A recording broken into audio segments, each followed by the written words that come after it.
Punctuations.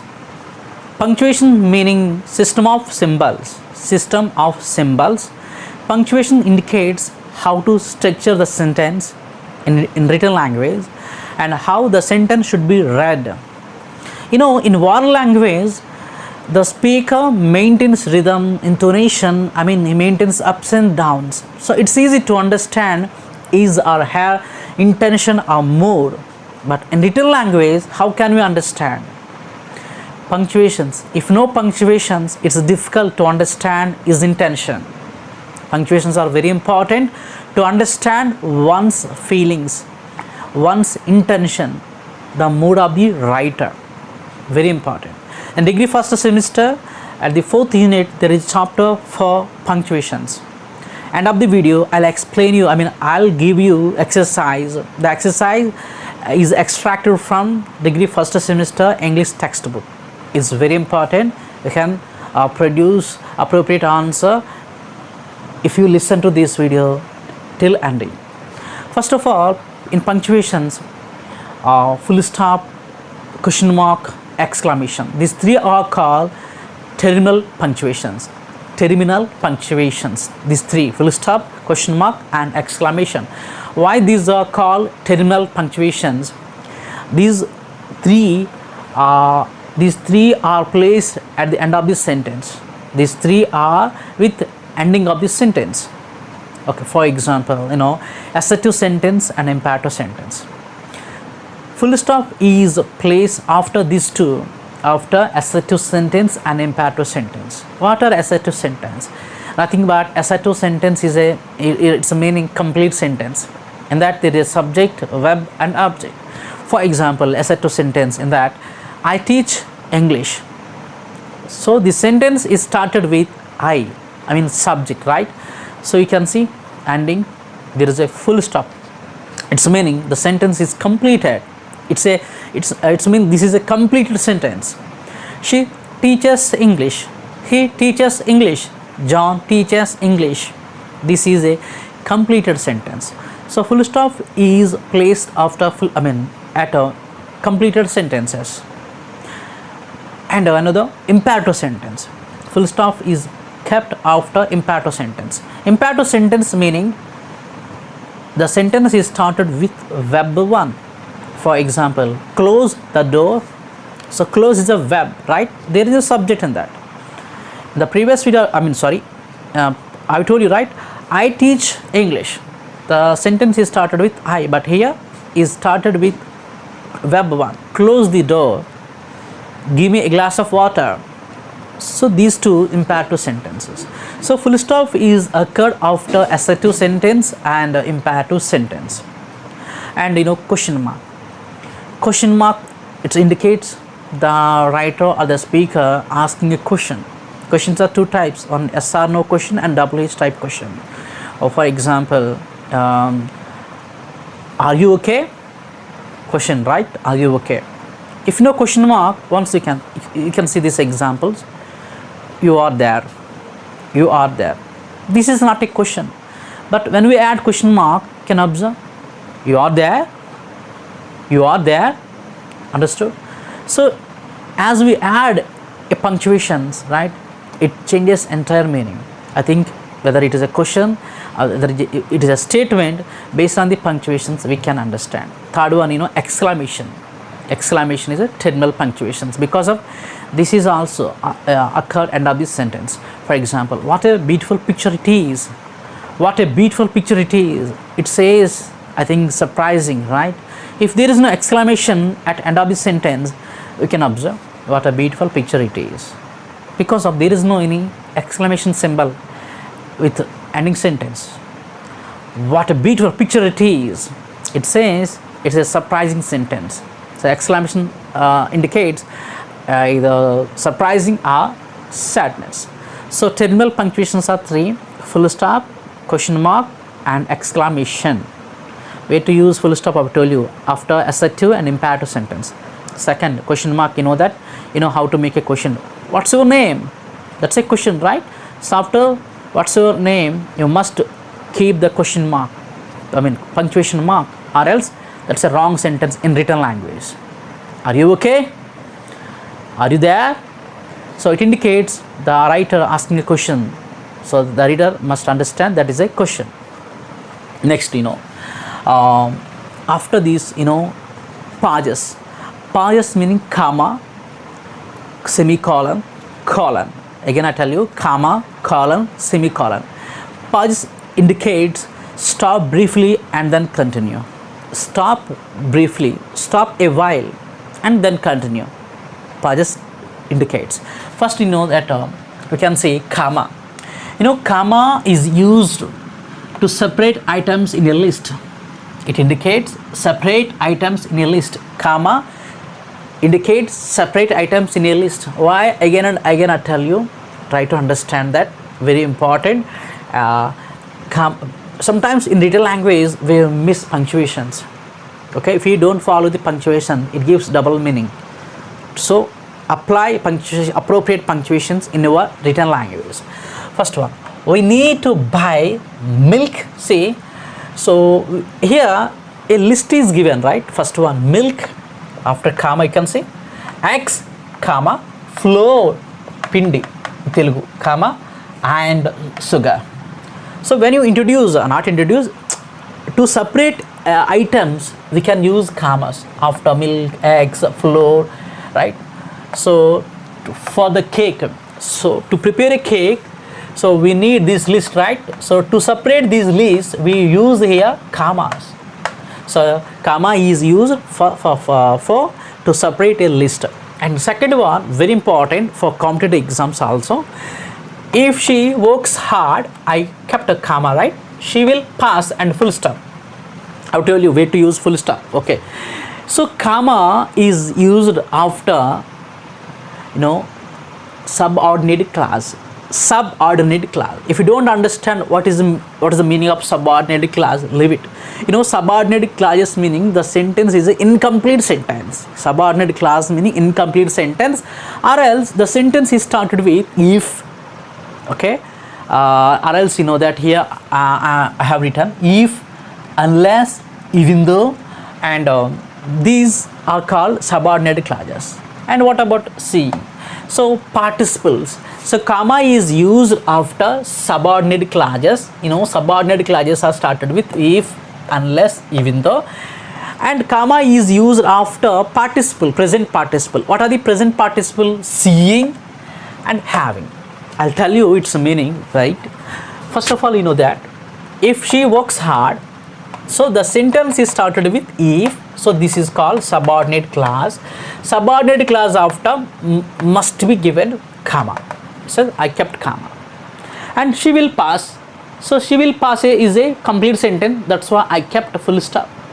Its meaning sentence is completed. But it indicates sentence not yet completed. After that, after subordinate clause, there is a sentence. It indicates, comma indicates. Comma indicates not, the sentence is not yet completed. After comma, there is a sentence. But full stop indicates there is no sentence. I think the sentence is completed. If you want to start a new sentences after comma, you must give space and start with capital letter.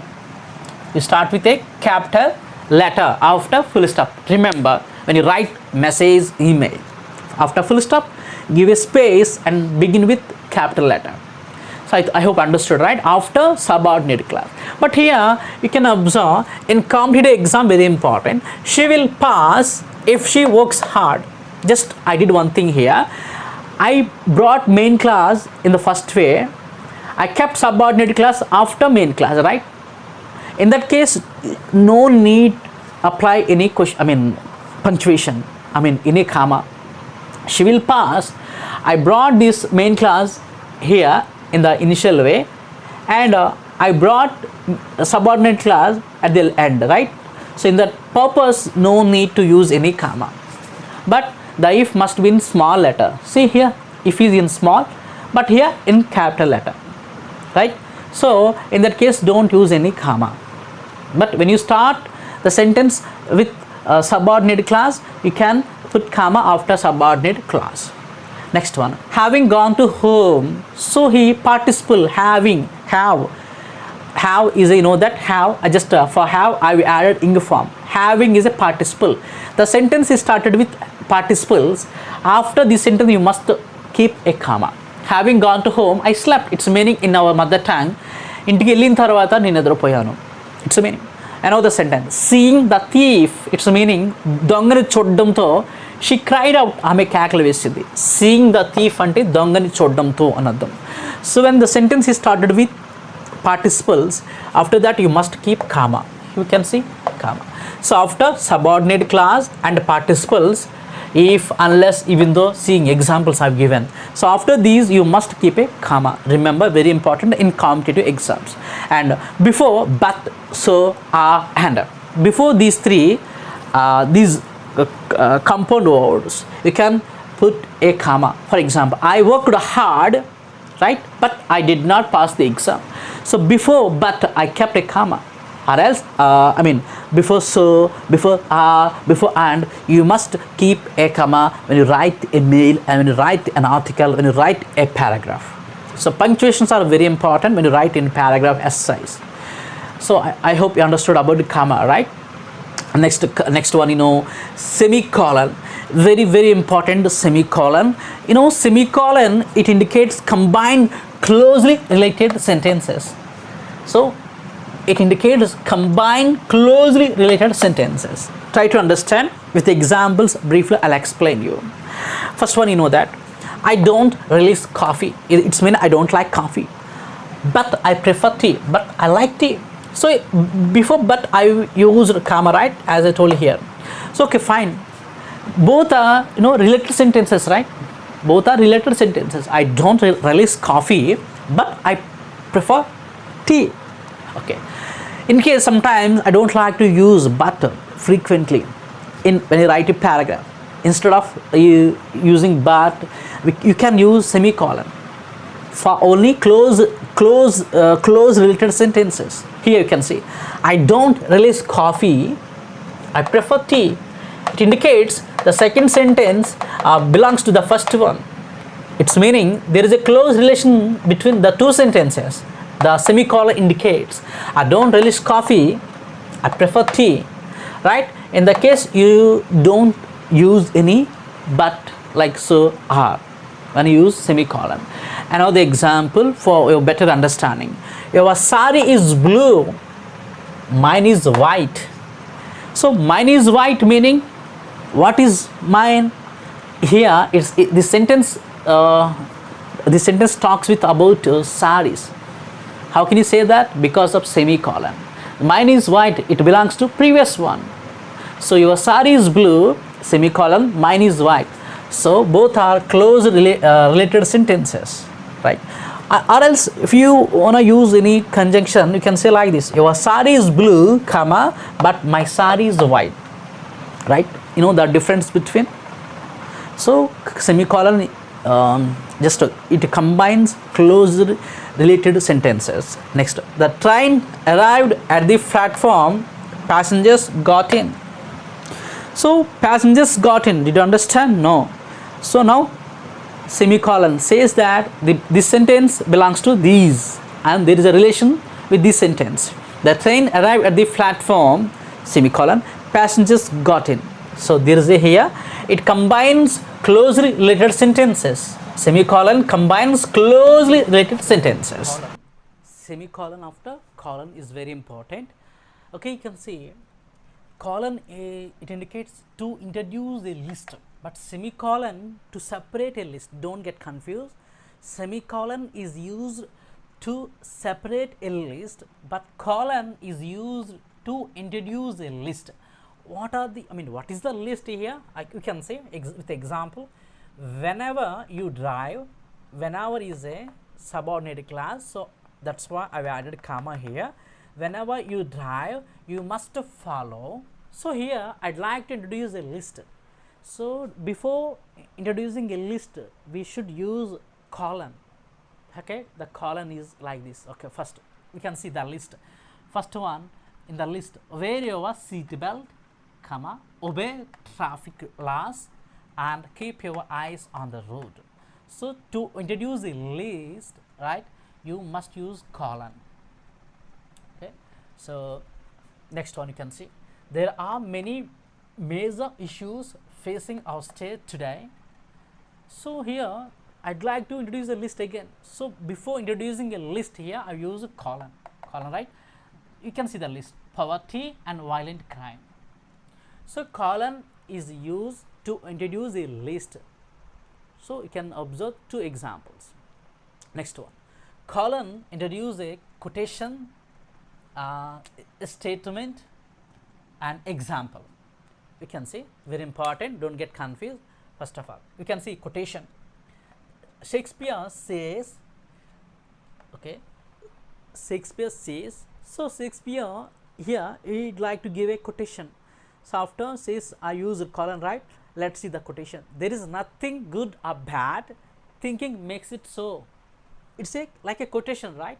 There is nothing good or bad in the world, thinking make it so. So Shakespeare quotation is these.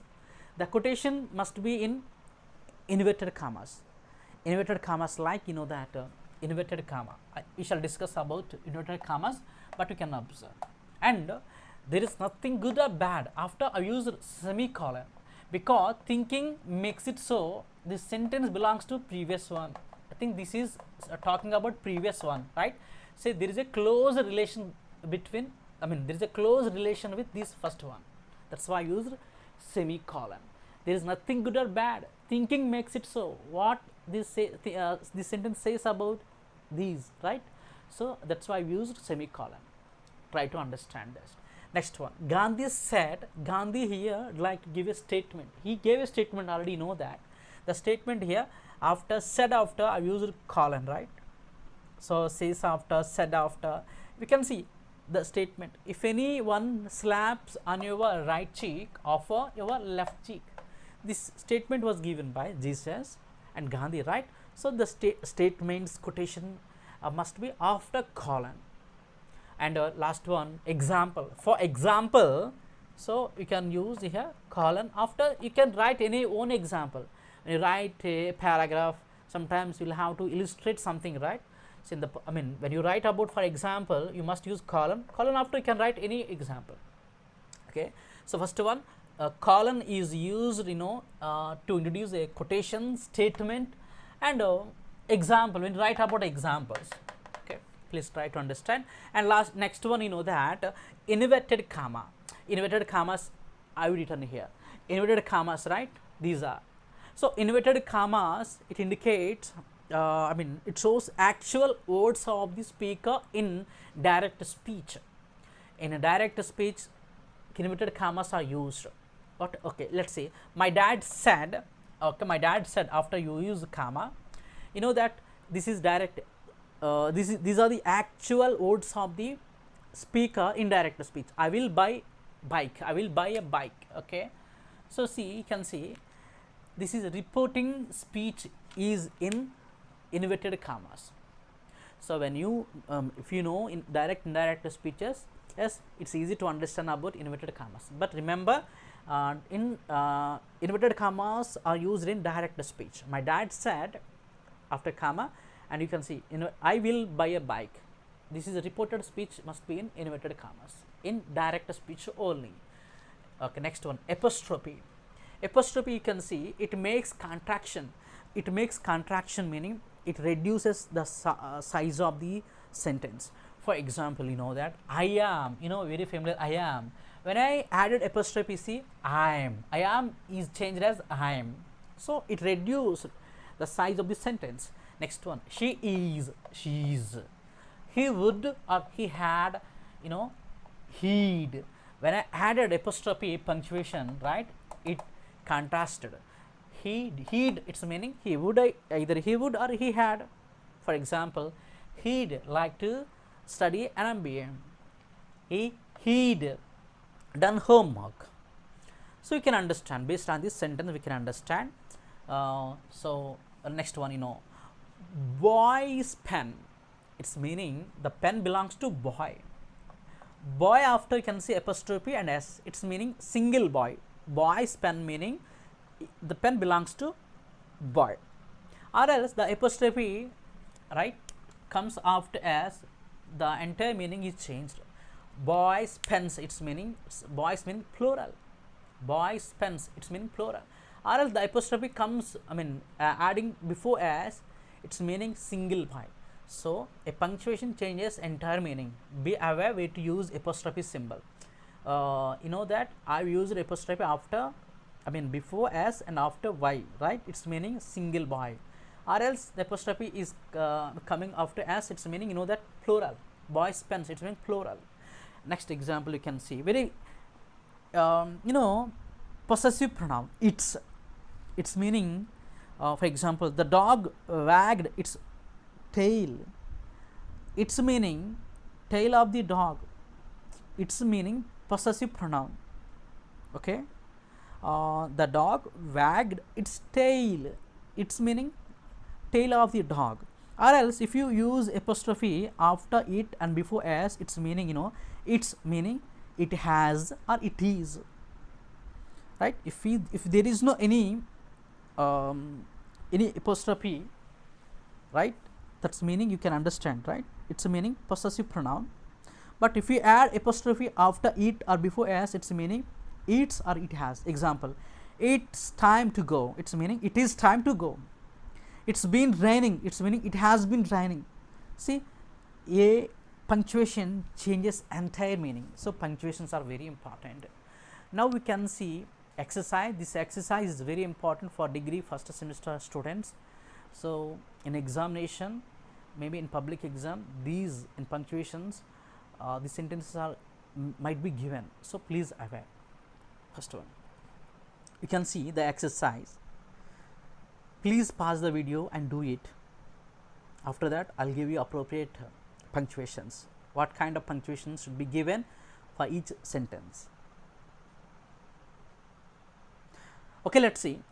First one, we had a great time in France, right? France, after here I've used a dash. I didn't teach about you dash, n dash, m dash. I try to teach in the next video, but here France after can use dash. Okay, we had a great time in France dash, the kids really enjoyed it. Its meaning dash, it indicates sudden changes of mind, sudden changes of thoughts. I'll explain you in the next video. I try to do.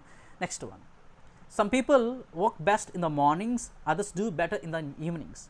So mornings after you can use semicolon, because of others do better in the evening, it meaning the sentence talking about previous one, I think there is a close relation between two sentences, right? So try to, once you can try to read and understand this sentence, definitely you can understand why I used a semicolon there. Next one, what are you doing next weekend? This is a question, right? So you put question mark. Next, mother, so m must be started with capital because a sentence started with capital, right? So you can write capital letter in the place of small letter m. Mother had to go into hospital, you can use colon, because of she had great problems. See, she had hard problems. Because of she had hard problems, it's like a statement. So for statement we can use, right, colon. And next one, did, you can start with capital letter. Did you understand why I was upset? Please change the did into capital letter. At the same time, I, why after you can see small letter I, right? It should not be there. That should be in like a capital letter. You can see, did you understand why I was upset? Upset after you can use question mark, because this is a assignment type question, like question.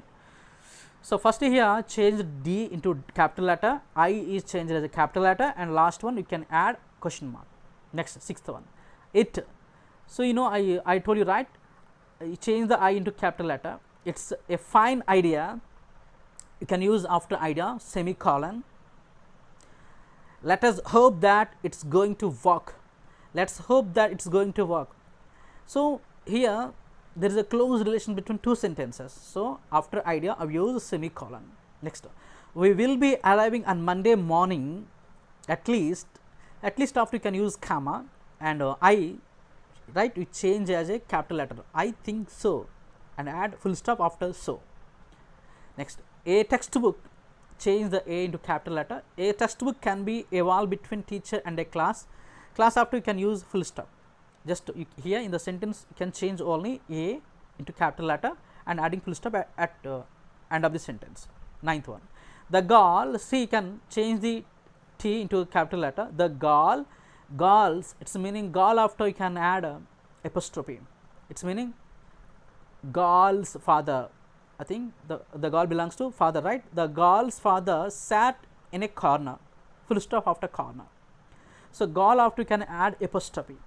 Next one, in the words, so change the I into E, I mean capital I, sorry, capital I. In the words of Murphy's law, Murphy, after you can use apostrophe before S and after Y, you can use apostrophe. In the words of Murphy's law, okay, law, after you can use colon, because colon after there is a quotation, right? You can see the quotation. Anything that can go wrong will go wrong. So law, after you can use colon, because of colon after that is like a statement. The statement must be after colon, right? And must be in inverted commas also. Anything that can go wrong will go wrong. Okay students, I hope understood. I know I was hasty in this video. This is a long video, but very important for gaining more marks at the same time, which is very important and useful to write a paragraph in written language. I hope understood. Thank you for watching. Your Bhadra sir.